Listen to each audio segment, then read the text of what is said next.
Hola chicos, filosofía 20, la división. Vamos a ver. Dice dividir, y es un concepto que sirve para todo, es distribuir un todo en las partes que lo integran. La división matemática es lo mismo. Lo que ocurre es que exige que esas partes sean iguales. Aquí no. En la división, oye, divide eso. ¿Vale? Te lo parto en trozos, pero no exactamente iguales. Ese sería el concepto de división. La división puede hacerse desde distintos puntos de vista o fundamentos. ¿En qué fundamento te fijas para hacer esa división? Ejemplo. El triángulo puede dividirse desde el punto de vista de los lados. Yo, en la clase de matemáticas, les decía a los niños, mira, para ver los triángulos hay dos gafas. Una y dos. Con estas gafas miramos los ángulos. Y con estas gafas miramos los lados. Si tú te pones estas gafas, y les decía, a ver, ponéroslas, ya las tienes bien. Pues mira, entonces, en este triángulo estamos solo mirando los ángulos, es decir, lo abierto que está esto y que está esto. Aquí vemos tres agudos. Entonces diremos que este triángulo es acutángulo. Si miramos este otro, vemos que hay uno que es recto. Luego, con las mismas gafas siempre, este es un triángulo rectángulo. Y si miramos este, vemos que este es un obtuso, por lo tanto, sería también obtusángulos. Y ya. Ahora, quitaros esas gafas. Es decir, cambiamos de fundamento. Y nos ponemos el de los lados y entonces ya solo miraríamos los lados. Si este lado mide 7, este parece que mide 9 y este parece también que mide 9, pues esto sería el típico cucurucho con dos lados iguales y uno distinto que se llama isósceles. Si miramos este, vamos a hacerle que se vea mejor, vemos que hay uno grande, uno pequeño y uno mediano, es decir, tres diferentes. Ese sería el escaleno. Y por último, si miramos el chulo, el que tiene los tres iguales, este de 8, este de 8, este de 8, ese sería el equilátero. Hemos hecho divisiones, pero dice que pueden ser diferentes dependiendo del punto de vista o fundamento. Y hemos puesto el ejemplo de los triángulos de matemáticas, que es muy fácil de ver y creo yo que también de entender. Leyes de la división. 4 leyes. O sea que hay que tener también en cuenta que a la hora de dividir no se puede hacer de cualquier manera. Hay que seguir unas leyes y dice, leyes. Primero, debe hacerse desde un mismo punto de vista o fundamento. Es decir, cuando tú dividas, has de hacerlo todo con las mismas gafas. No puedes a media división cambiar de gafas. La división del triángulo estaría mal hecha si se hiciera en equilátero. Decimos, los triángulos se dividen en equiláteros, isósceles y rectángulos. Y decimos, mira, que tú dividas en equilátero y en isósceles está muy bien. Lo has hecho con el fundamento de los lados. Pero a la hora de decir rectángulo, tú has cambiado el fundamento y te has metido en valorar sus ángulos. Esa división está mal hecha. Es decir, sin cambiar de fundamento, sin cambiar de punto de vista. Punto de vista. Esa sería la primera ley. La segunda. Debe ser completa, es decir, todas las partes de una división reunidas deben equivaler al todo. La división debe ser completa, o lo que es lo mismo, la suma de sus partes es igual al todo. Si yo veo la división de acutángulos, rectángulos y obtusángulos, digo, esta sí que es completa porque si reúno todas las partes, es decir, a todos los acutángulos, les añado todos los rectángulos y les añado todos los obtusángulos, he abarcado todos los triángulos. No hay ninguno fuera de esas tres categorías. Repito, la segunda ley completa, o lo que es lo mismo que la suma de sus partes sea igual a todo. Tercera ley. Debe hacerse por miembros que se excluyan unos a otros. Es decir, cuando yo digo un acutángulo y un rectángulo y un obtusángulo, si digo un acutángulo, excluye ya a todos los rectángulos y a todos los obtusángulos. O sea, no puedo decir, hombre, es que entre los acutángulos hay alguno que también es rectángulo. No. O sea, que haya exclusión entre todos. Si digo acutángulos, ya he excluido a estos dos. Si digo rectángulos, ha excluido a los acutángulos y a los obtusángulos, etc. Es decir, que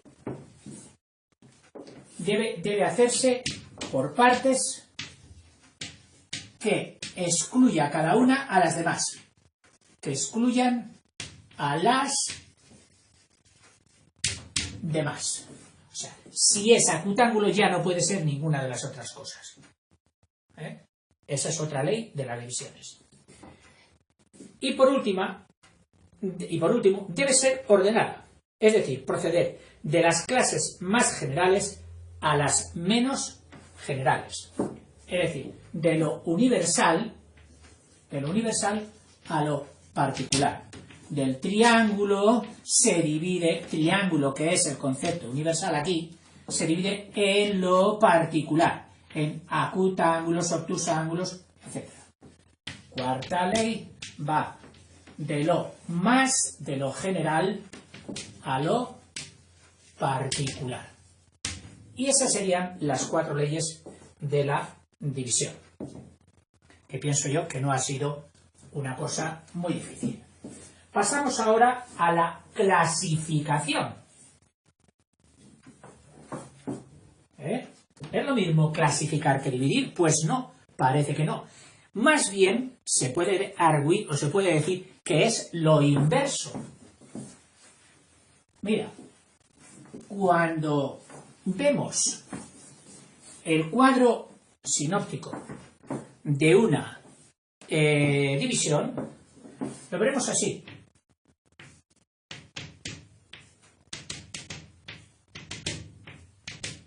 Es decir, se va abriendo. Esto era el de la división. Mientras que el de la clasificación, no, es al revés. El de la clasificación lo vamos a ver así. Esta clasificación, estos se clasifican en estos, estos se clasifican en estos, a su vez, estos se clasifican en esto, etc. Esto nos recuerda los torneos deportivos. Primera ronda, segunda ronda, tercera ronda, etc. Ese sería el croquis de la clasificación, que ahora veremos en algunos casos concretos para tener la idea más clarita. Y lo mejor es no salirnos del libro, chicos. Dice, es la operación inversa a la división. Te estoy hablando ahora de la clasificación. Es una palabra que significa ficar, hacer clases. Hacer clases. Tú coges todos los colores que hay en la caja de pinturas de un niño. Y el niño, tú te das cuenta un día de que, anda, mira lo que ha hecho. Ha cogido todas las rojas y las ha puesto juntas. Todas las verdes y las ha puesto juntas. Todas. Si el niño supiera lo que está haciendo, Le preguntarías, ¿qué haces? Estoy poniendo las que son iguales todas juntas, las que son del mismo color todas juntas. Bueno, pues eso es realmente una clasificación, que es un concepto muy importante del razonamiento humano y que se desarrolla muy temprano en los niños. Cogen las piezas y las colocan por tamaños. Están clasificando.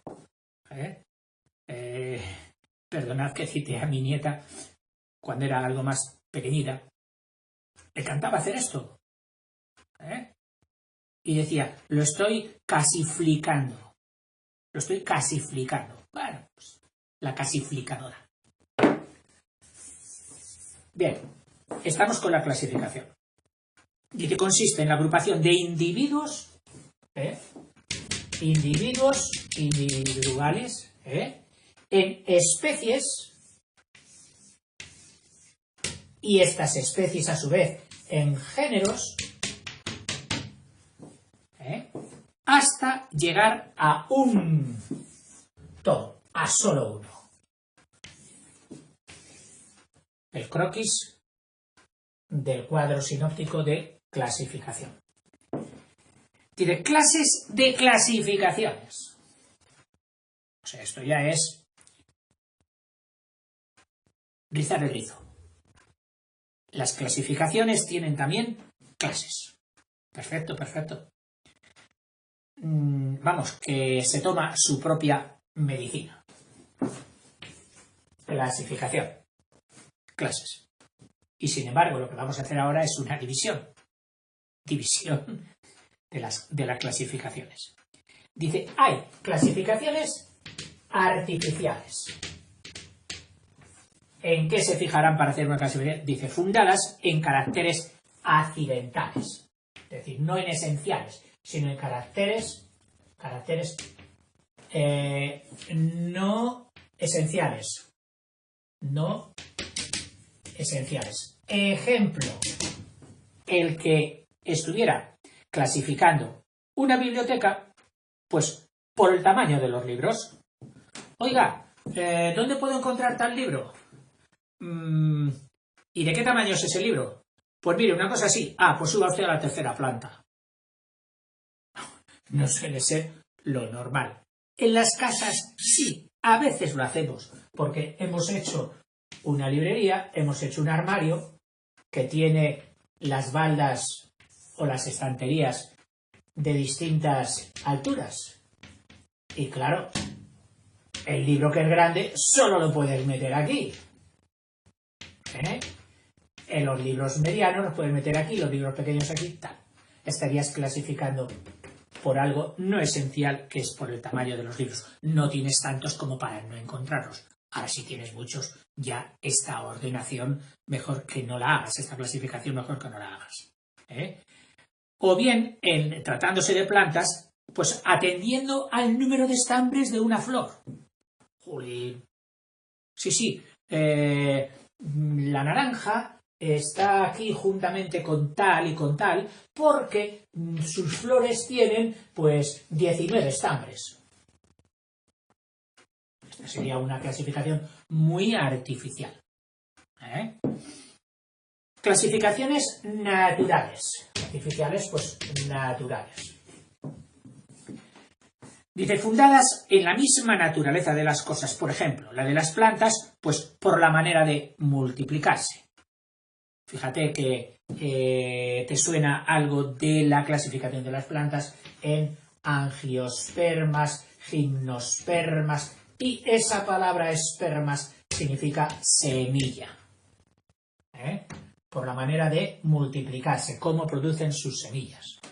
Las producen al descubierto, las producen metidas en una cápsula, las vierten al exterior, las dehiscentes, las indehiscentes, las que se abren, las que no se abren, etc. O sea, por la manera de multiplicarse. Esa sería una clasificación natural, muy típica en las ciencias naturales. Las ciencias naturales que van a preferir siempre el sistema de la clasificación más que el de la división. Dice aquí, La clasificación sigue las mismas leyes que la división y obedece a la necesidad de introducir orden. Oh, es que tengo todo aquí desordenado. Oye, pues clasifica un poquito, ordena, y para ordenar tú o clasificas, y entonces introduces ya un poco, vale, ahora ya sé dónde están las de las metálicas, y sé dónde están las de madera, y sé dónde están las tal. Ese sería otro criterio también de clasificación. Y de reducir a unidad la múltiple variedad de los seres. La múltiple variedad de los seres, reducirlos a la unidad. A la unidad. A los seres. La división, la primera, que vimos antes, es propia de las ciencias deductivas. Ejemplo, esta misma asignatura que estamos dando ahora a la filosofía es típicamente deductiva. Es decir, de lo universal vamos a lo particular. Una disciplina deductiva. Mientras que la clasificación es propia de las ciencias no deductivas, sino de las inductivas. Que son las inversas. Como ejemplo, por las ciencias naturales. Bueno, esto ha sido la clasificación y la división. El siguiente concepto es la demostración, pero yo creo que al ser algo más extenso, esto que viene ahora, que es la demostración, cambiemos de vídeo. Venga, hasta luego.